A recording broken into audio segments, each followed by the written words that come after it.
Assalamualaikum warahmatullahi wabarakatuh. Hai Sobat Mbak Tiwul, apa kabar semuanya?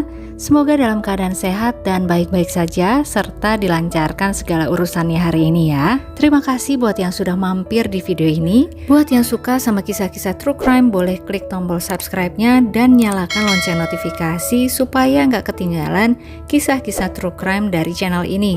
Buat yang sudah subscribe, kami ucapkan terima kasih banyak. Disclaimer dulu ya guys, kisah-kisah true crime yang diangkat di channel ini bukan untuk ditiru, tetapi untuk peringatan ke diri sendiri supaya kita semua bisa lebih berhati-hati dan waspada dalam menjalani kehidupan. Oh iya guys, untuk jadwal tayang video di channel ini, insya Allah setiap hari Selasa, Kamis, dan Sabtu jam 5 sore ke atas ya. Dan mohon untuk dibantu like-nya supaya Mbak Tiwul lebih semangat lagi bikin kontennya ya. Buat sobat Mbak Tiwul yang pengen curhat atau cerita pengalaman pribadi yang pengen dibacain di sini juga boleh banget kirim ceritanya di email yang tercantum di deskripsi ya.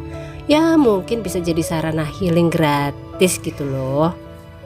Selama Mbak Tiwul mengulas kasus-kasus true crime di negara kita, baru kali ini merasakan plong gak ada ganjelan terhadap hukuman yang dikenakan kepada pelakunya. Karena benar-benar adil untuk keluarga korban. Semoga nanti kita sepemikiran ya guys. Di sebuah rumah yang tidak disebutkan di mana lokasi persisnya, tinggallah seorang wanita bernama Nila Islamia bersama seorang anak balita. Terlihat beberapa luka bekas jahitan di tubuhnya, di area wajah, leher, dan juga tangan. Bahkan tangannya menjadi tidak bisa berfungsi maksimal setelah dilukai oleh seseorang yang dulu pernah sangat dekat dengannya. Apa yang sebenarnya terjadi kepada Ibu Nila dan bagaimana kisah selengkapnya? Ikuti terus video ini hingga akhir ya. Kita akan flashback ke kasus di tahun 2022, menolak lupa.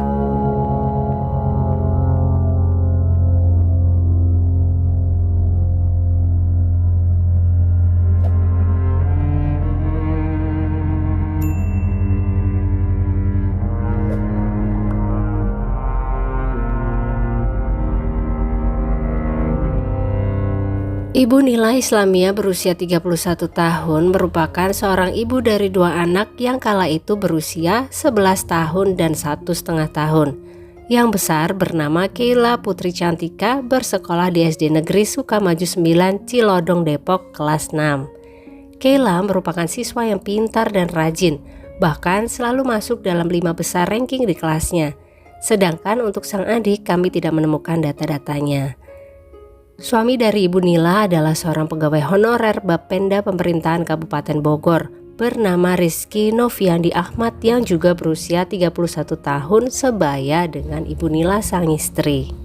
Pernikahan yang sudah berjalan selama belasan tahun tersebut diwarnai banyak percekcokan dan keluarga dari Nila juga sudah mengetahui bahwa Nila sering ribut dengan sang suami.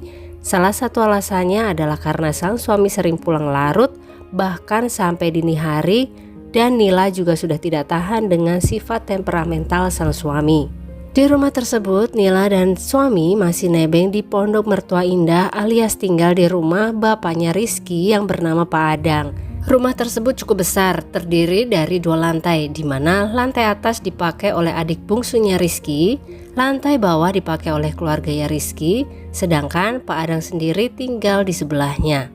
Karena kedekatan ini pula yang membuat Pak Adang bisa merasakan bahwa makin kesini Rizky semakin temperamental, mudah marah gitu guys, tanpa ada alasan yang jelas.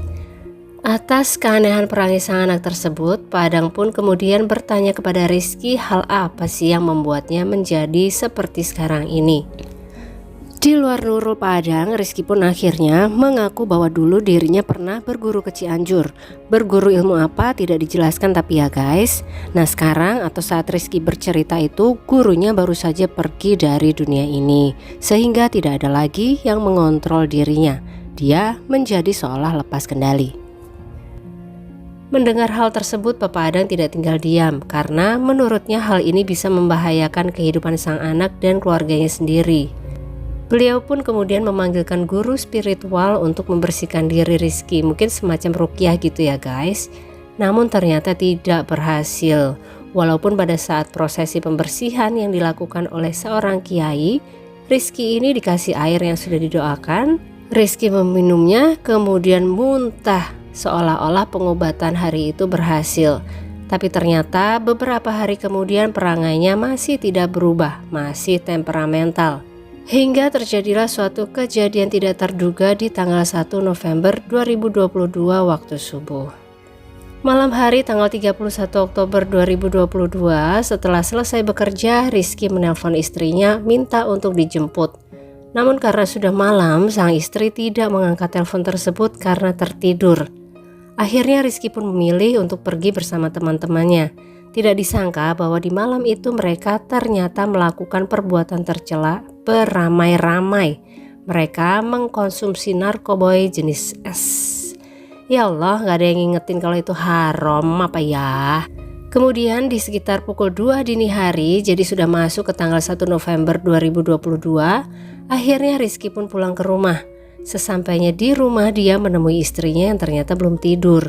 Di saat itu juga Nila sang istri langsung menanyakan alasan kenapa baru pulang dan perihal pelunasan hutang bank.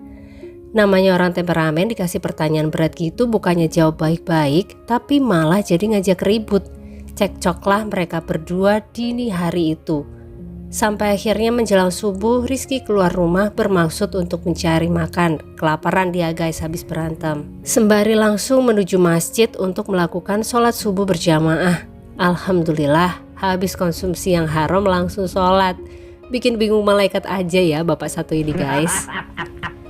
Dan tanpa sepengetahuan Rizky, setelah dia meninggalkan rumah tadi, Nila sang istri ternyata membulatkan tekad untuk pergi dari rumah tersebut dan mengajukan pisah dengan sang suami. Tepatnya pada pukul 3 dini hari seusai cekcok, Nila sempat mengirim pesan WhatsApp kepada kakaknya yang bernama Fahmi minta dijemput.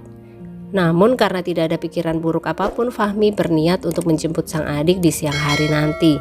Ternyata niatan tersebut tidak akan pernah kesampaian karena tepat pukul 5 dini hari Rizky tantrum hingga menelan korban. Setelah melaksanakan sholat subuh di masjid, Rizky yang langsung pulang memergoki sang istri sudah siap-siap packing segala macem dan hendak keluar dari rumah tersebut serta meminta berpisah dari Rizky. Nila seolah tidak lagi bisa diajak bicara baik-baik. Emosi Nila yang ditahan selama ini sudah siap untuk dimuntahkan semuanya. Kesabaran sudah tidak bisa lagi datang. Nila tidak mengindahkan kehadiran suami. Hingga Rizky pun kemudian beralih melihat anak pertamanya Keila yang sudah berpakaian seragam lengkap hendak pergi sekolah diantar sang ibu. Rizky bermaksud untuk mengajak ngobrol sang anak. Namun karena mungkin Keila saat itu juga merasa jengkel kepada ayahnya karena cekcok terus, Keila pun tidak merespon ayahnya dan membuang muka menjauhi ayahnya. Melihat hal tersebut, Rizky yang merasa harga dirinya dijatuhkan menjadi sangat emosional hingga terpikir olehnya untuk mengambil sebuah sajam dari bawah meja tamunya dan langsung mengarahkannya ke istrinya hingga menyebabkan luka-luka di banyak bagian tubuhnya termasuk leher. Keila yang terkejut melihat hal tersebut berusaha berlari menjauh dari ayah. Namun ayahnya dengan cepat meraih tubuh kecil Keila kemudian mengarahkan sajam ke tubuhnya hingga Keila yang kecil pun harus terluka. Seragam putih yang dikenakan pun telah berubah menjadi merah. Dan Keila kecil pun menghembuskan nafas terakhirnya saat itu juga. Sedangkan sang ibu, beliau masih memperjuangkan hidupnya dengan sekuat tenaga dengan cairan merah yang terus mengalir dari tubuhnya. Adik dari Rizky yang tinggal di lantai atas juga mendengar keributan yang terjadi di lantai bawah. Namun dia urung untuk membantu langsung saat itu karena Rizky sang kakak masih dalam kondisi mengamuk hebat sambil membawa sajam untuk mengenai kakak ipar dan keponakannya. Hingga akhirnya keributan mereda, Rizky juga sudah keluar rumah. Sang adik pun memberanikan diri turun untuk menolong kakak iparnya dan juga segera menelepon kepolisian Metro Depok. Sementara itu Rizky keluar rumah membuat heboh tetangga yang akan mulai beraktivitas pagi itu. Sambil memegang sajam yang penuh dengan cairan merah serta menggendong anak bungsunya, penampakan Rizky saat itu mengejutkan banyak orang guys. Seorang tetangga yang pemberani pun akhirnya mengambil si bungsu dari tangan Rizky. Saat itu emosi Rizky sudah mereda sepertinya. Bahkan dia sempat meminta maaf kepada para tetangga dan tukang sayur yang lewat. Entah apa maksudnya. Keluarga Nila kemudian juga dikabari melalui telepon bahwa Nila dalam kondisi kritis, sedangkan Kayla sudah tidak bernyawa karena tragedi pagi hari itu. Ya Allah, pasti kaget banget mereka saat itu. Beberapa saat kemudian klaster yang biasanya sepi itu kemudian menjadi ramai dengan kedatangan tim penyidik dan tim paramedis. Tubuh tidak bernyawa Kayla dan Nila yang masih dalam kondisi kritis pun segera dibawa ke rumah sakit untuk dilakukan penanganan secepatnya serta autopsi untuk tubuh adik Kayla. Pelaku kemudian dibawa ke kantor polisi untuk diinterogasi. Motif Rizky melakukan tindakan tersebut kepada istrinya adalah karena merasa jika selama ini Nila sang istri kurang menghargai dirinya sebagai suami. Dia merasa diinjak-injak harga dirinya oleh sang istri. Halau poyo to pak. Dan untuk motif menghabisi nyawa sang anak adalah karena pada saat sebelum kejadian Kayla hanya diam dan acuh tak acuh kepadanya ketika ditanya, hingga menimbulkan emosi yang akhirnya merusak segalanya. Dan ketika diperlihatkan seragam putih Kayla yang telah berubah warna menjadi merah kecoklatan, Rizky menangis jadi-jadinya seolah menyesali perbuatannya. Dia merasa dirasuki oleh setan subuh itu. Atas tindakan jaharannya tersebut, Rizky dijerat oleh hakim dengan pasal 340 KUHP dan pasal 44 ayat 2 Undang-Undang Republik Indonesia nomor 23 tahun 2004 tentang penghapusan kekerasan dalam rumah tangga atau UU PKDRT dengan ancaman maksimal hukuman metong. Hingga akhirnya pada sidang putusan akhir tanggal 20 Juli 2023, Hakim Pengadilan Negeri Depok menjatuhkan hukuman metong kepada terdakwa Rizky Noviandi Ahmad dengan pertimbangan bahwa tindakannya tersebut sangatlah jahara dan mengakibatkan trauma berat kepada korban hidup, yaitu Nila sang istri. Gimana, keren bener kan hakimnya di kasus kali ini? Mbak Tiwul gak bohong kan guys? Tapi tunggu sebentar, belum selesai. Karena dengan alasan merupakan hak dari terdakwa, kuasa hukum Rizky bermaksud untuk mengajukan banding atas vonis hukuman metong tersebut. Namun sampai saat ini Mbak Tiwul belum menemukan berita bandingnya tersebut. Semoga tetap pada vonis awal deh ya, biar pada kapok. Gak segampang itu kalau marah ngambil nyawa orang. Emang mau gantiin tugas malaikat maut? Demikian kisah kasus kita kali ini guys. Gimana menurut pendapat kalian? Pelajaran apa sih yang bisa kita dapat dari kejadian ini guys? Oh iya, untuk informasi tambahan bahwa Nila sang istri saat ini sudah pindah rumah ke suatu alamat yang tidak diinformasikan oleh pihak keluarga. Dia tinggal bersama anak bungsunya di sana. Nila masih dalam proses penyembuhan, baik penyembuhan fisik maupun psikis. Kita doakan bersama semoga Mbak Nila bisa kembali bekerja karena ada seorang anak yang harus dinafkahi. Dan hubungan antara Mbak Nila dengan keluarga Rizky masih terjalin dengan baik tanpa dendam. Alhamdulillah.